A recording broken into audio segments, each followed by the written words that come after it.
दिल्ली में एमसीडी चुनाव कल होने जा रहे हैं। आज हम बात कर रहे हैं 3 दिसंबर को, शनिवार को, और रविवार का दिन दिल्ली में छुट्टी का भी दिन होगा और साथ ही साथ एमसीडी के जो चुनाव होंगे उसके लिए मतदान भी होगा। 7 दिसंबर को इसके नतीजे आएंगे। एमसीडी चुनाव को लेकर हमारे दर्शकों की लगातार डिमांड थी कि हम इस पर एक डिटेल्ड एनालिसिस करें, और इसके लिए डिटेल्ड एनालिसिस करने के लिए किसी ऐसे शख्स का होना बहुत जरूरी था जो एमसीडी की रग रग से वाकिफ हो। और मेरी स्क्रीन पर आपको नजर आ रहे हैं निहाल सिंह, दिल्ली के युवा पत्रकार, पिछले 7 साल से एमसीडी की बीट को कवर कर रहे हैं, रग रग से वाकिफ हैं। तो निहाल, बताइए कि फिलहाल आज जब हम बात कर रहे हैं तो कल मतदान में सबसे पहले तो बताइए कि दिल्ली में जो माहौल है लोगों का चुनाव के प्रति, जैसे कि हमने देखा कि भी गुजरात का पहले फेज का मतदान हुआ है, उसमें मतदान प्रतिशत बहुत कम रहा है। दिल्ली में लोगों के बीच में कैसा उत्साह है इस समय? सर, जैसे कि आपको पता ही है कि चुनाव प्रचार थम चुका है। अब जनता की बारी है कि जो प्रत्याशी उनके बीच आए, वो जो उन्होंने प्रचार किया उस पर अपना निर्णय लेकर कल वो मतदान करने जाएं। सुबह 8 बजे से मतदान शुरू होगा। दिल्ली में 13,638 पोलिंग बूथ है और जिसमें संवेदनशील बूथ जो है 3352 है। और रही बात उत्साह की, तो आपने पूछा, उत्साह बहुत कह सकते हैं ना ज्यादा है ना कम है, बीच का है। क्योंकि वोट एक दिल्ली में एकदम से चुनाव आए। दिल्ली में जो चुनाव होने थे पहले वो अप्रैल माह में होने थे, लेकिन केंद्र सरकार ने एकदम से कहा कि हम दिल्ली के तीनों निगमों को एक कर रहे हैं, जो पहले 3 निगम थे, पूर्वी, दक्षिणी और उत्तरी। अब तीनों निगम 22 मई 2022 से एक हो गए। और दिल्ली में अभी फिलहाल जो विशेष अधिकारी है, वो वरिष्ठ नौकरशाह अश्वनी कुमार, वो महापौर के स्थान पर काम कर रहे हैं। उनको सदन की सारी शक्तियां दी हुई है। उनको जो भी फैसले लेते हैं वो एक ले सकते हैं। और चूंकि चुनाव अप्रैल में होने थे और अभी एकदम से लोगों को पता नहीं था, अंदाजा नहीं था कि चुनाव दिसंबर में भी हो सकते हैं। चूंकि मैं पत्रकार हूं तो मुझे तो अंदाजा था, लेकिन सामान्य नागरिकों को इसका अंदाजा नहीं था, जिसका असर इस चुनाव में भी देखने को मिल रहा है। लोगों को एकदम से चुनाव आ गए तो लोगों को पता ही नहीं चल रहा कि वो क्या करें क्या ना करें। तो लोग, वोटर इस समय कंफ्यूज है।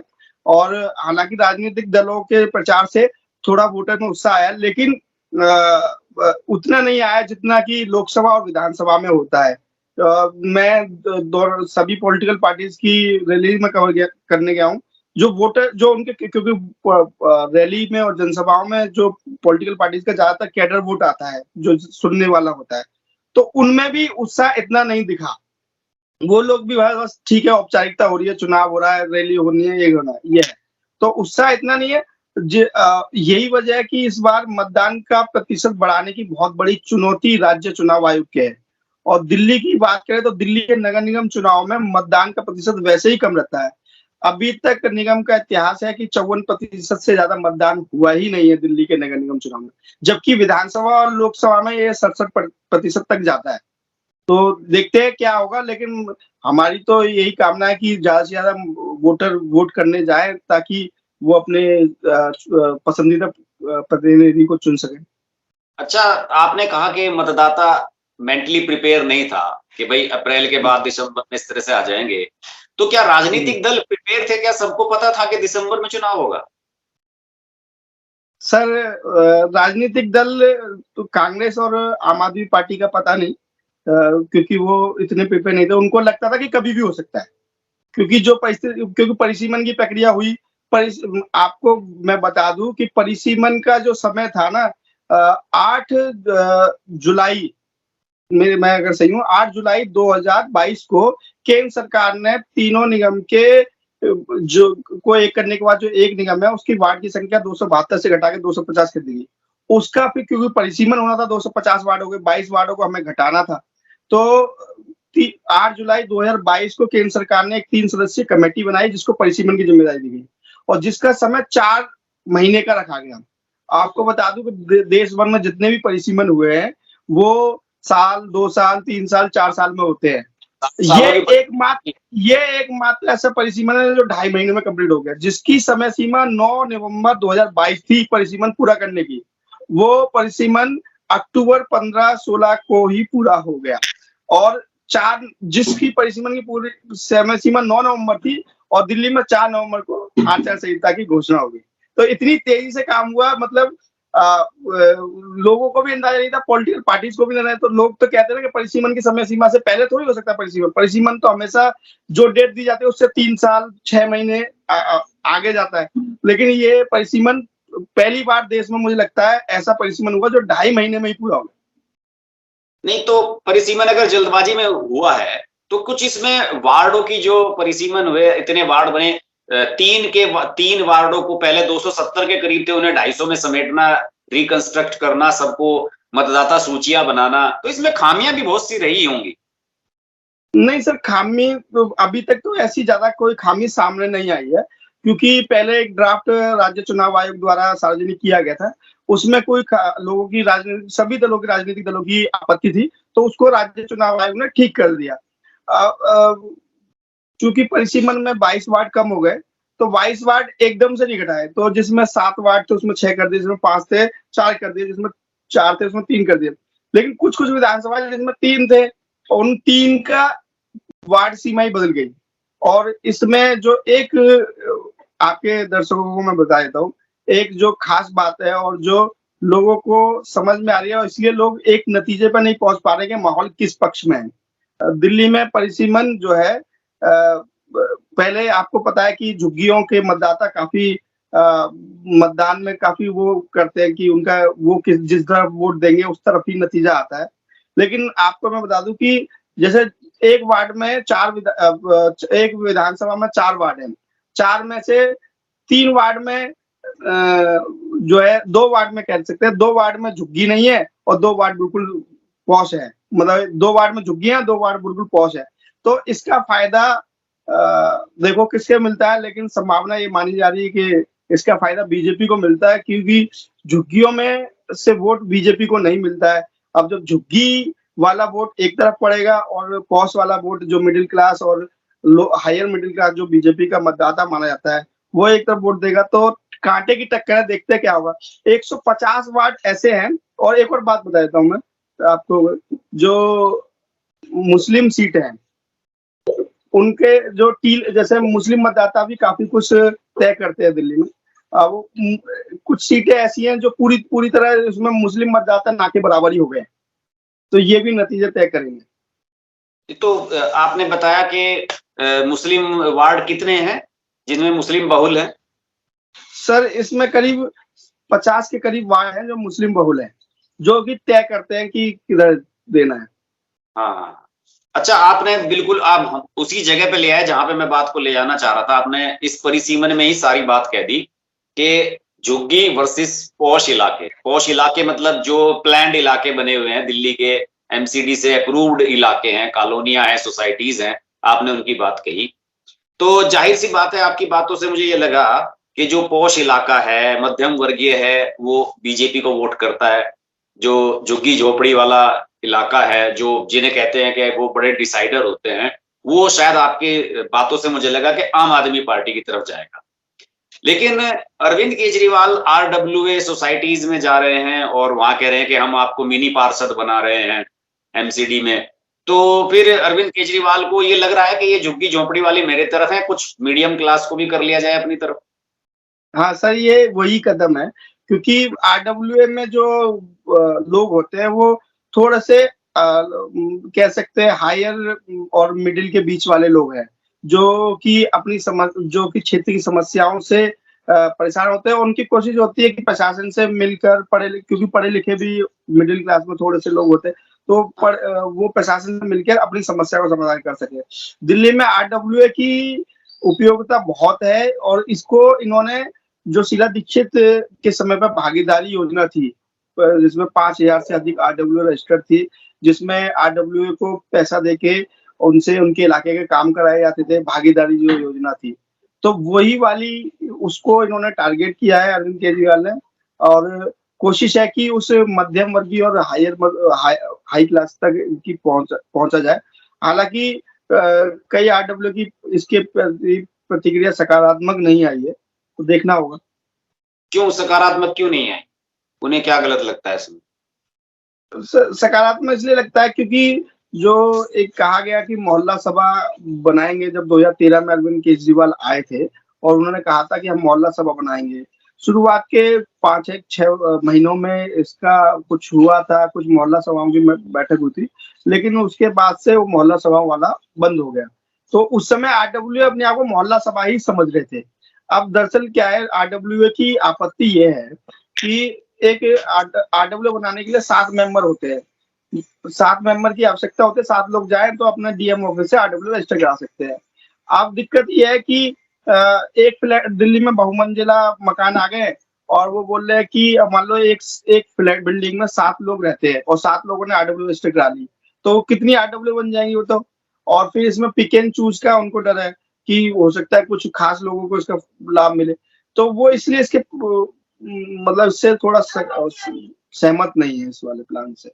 असल में ये सब, एक तो इसका सबसे मेन वजह तो मुझे जो नजर आ रही है वो यही है कि चुनाव एकदम से आया, कोई भी प्रिपेयर नहीं था, किसी ने अपना होमवर्क अभी किया नहीं था, वरना इसके लिए भी भाजपा थोड़ी सी डाले जा सकते भाजपा थे। थोड़ी सी भाजपा थोड़ी सी प्रिपेयर थी, या यूं कहे कि केंद्र में उनकी सरकार है, तो हाँ, उन्हें हिट था इसका। हाँ, उनको कहीं ना कहीं से संदेश आया हो, क्योंकि अधिकारी जो हालांकि चुनाव आयोग निष्पक्ष है, लेकिन इसके लिए जो 3 सदस्य समिति बनाई गई थी उसमें केंद्र सरकार के अधिकारी भी थे जो परिसीमन कर रहे हैं, तो हो सकता है उनको अंदाजा होगा। अच्छा, वैसे पिछले एमसीडी के जो रिजल्ट मैंने देखे थे और अभी तक के जो सो कॉल्ड सर्वेज वगैरह आ रहे हैं, ट्रेंड सबके वही है कि बीजेपी नंबर 1, आम आदमी पार्टी नंबर 2, कांग्रेस नंबर 3। क्या इस बार भी ऐसा ही ट्रेंड रहेगा? क्या लग रहा है आपको? सर कह नहीं सकते, बहुत ही मिक्स है। आप पब्लिक में भी जाएंगे तो पब्लिक भी एक तरफा तय नहीं कर पाई कि क्या है, या तो सर बहुत मतलब ये स्थिति होगी कि निर्दलीय जो जीत कर आएंगे उनकी लॉटरी लगने वाली है, जो अच्छा। हाँ, या फिर एक तरफा रहेगा, मतलब बीच थोड़ा सा दिक्कत है सर इस बार, मतलब एक तरफा वाला स्थिति कुछ परिस्थिति में बन सकती है, लेकिन ऐसा नहीं लग रहा है कि मतलब किसी एक पार्टी के पक्ष में इतना बड़ा माहौल है। अच्छा, वैसे मुझे लग रहा है टोटल जो अभी तक चीजें आई हैं निकल के कि कांग्रेस फाइट में नहीं है।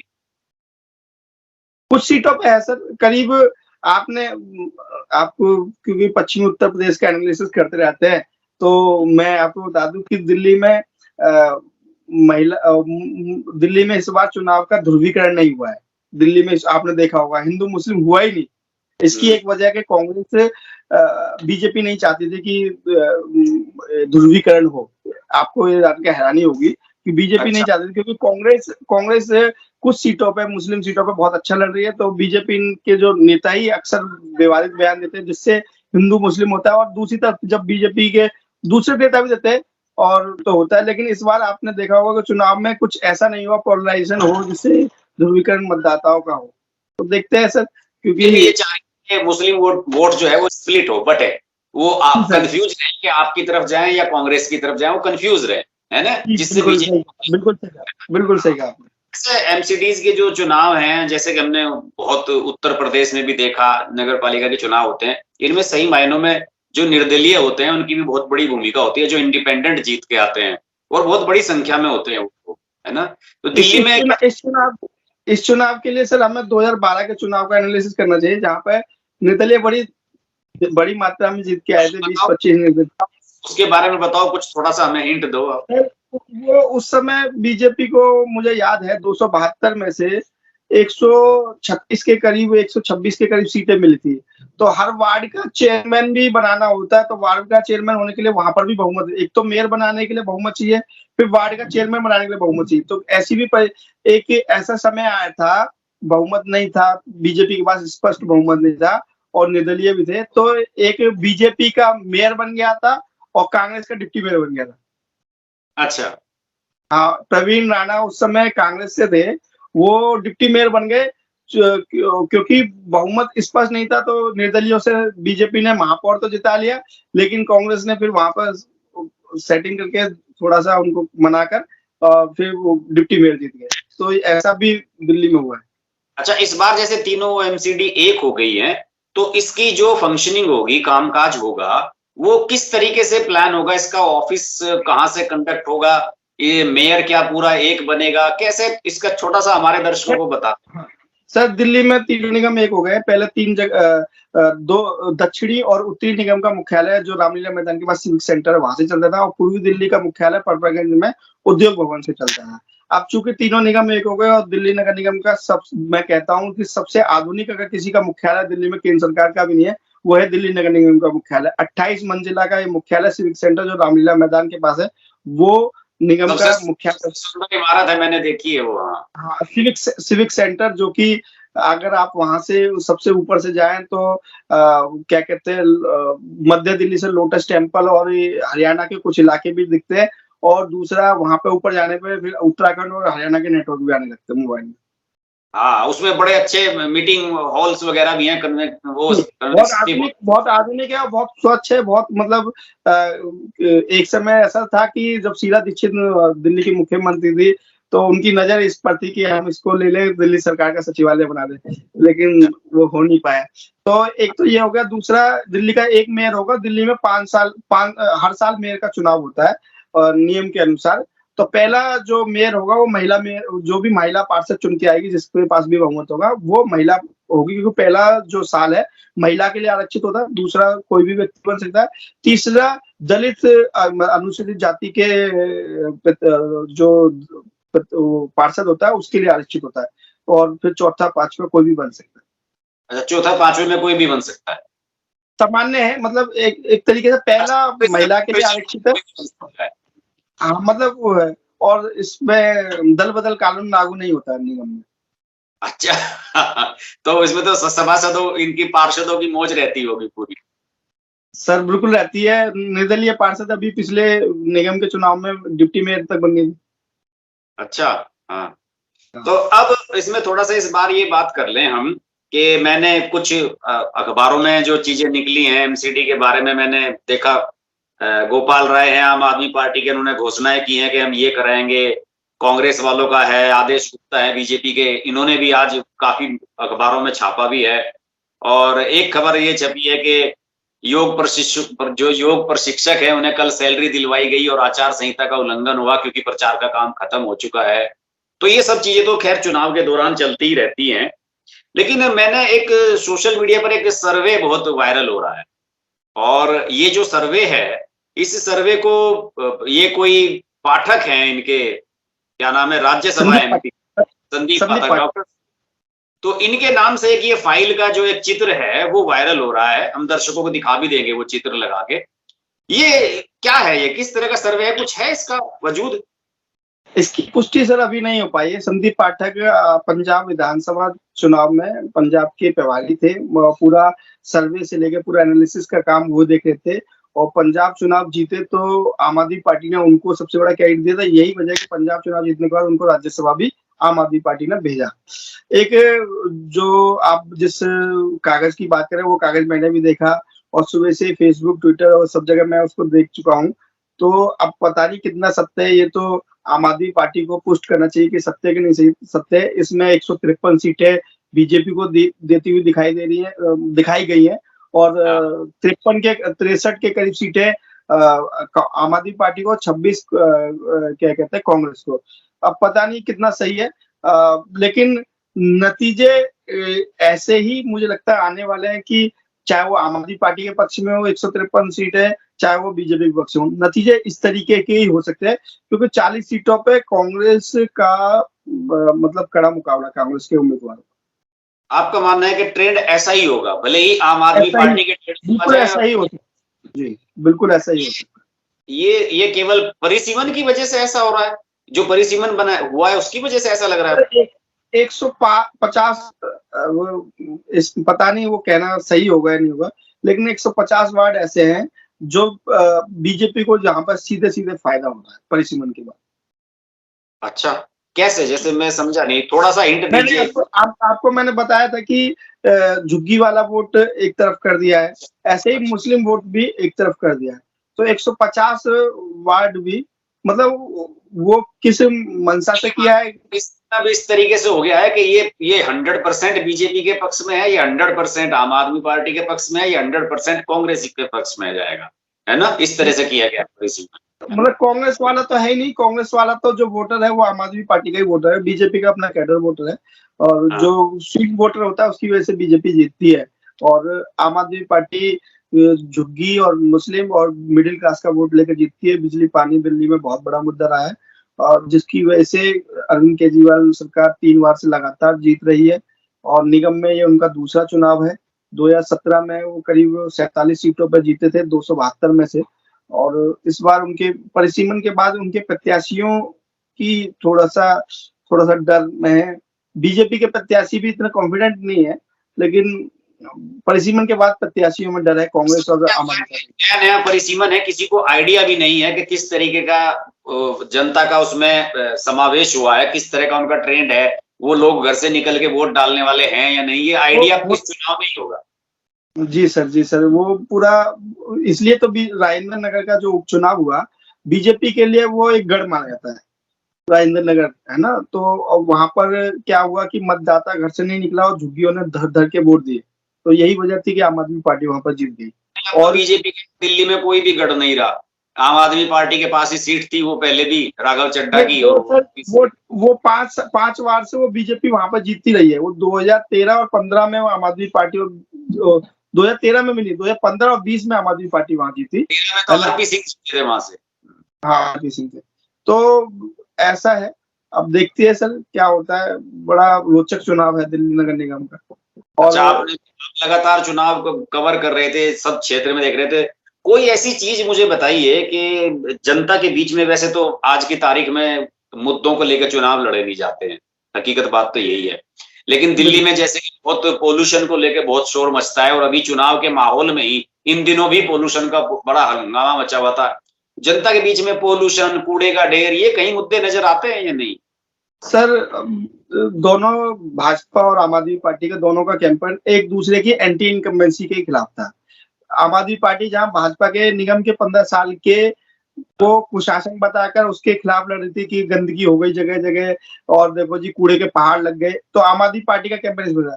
आम आदमी के खिलाफ बीजेपी का भी कैंपेन ऐसा था कि 3 बार से केजरीवाल की सरकार हो गई, देखो दिल्ली का प्रदूषण नहीं साफ हुआ, दिल्ली की यमुना नहीं साफ हुई, और हमारे को फंड नहीं दिया।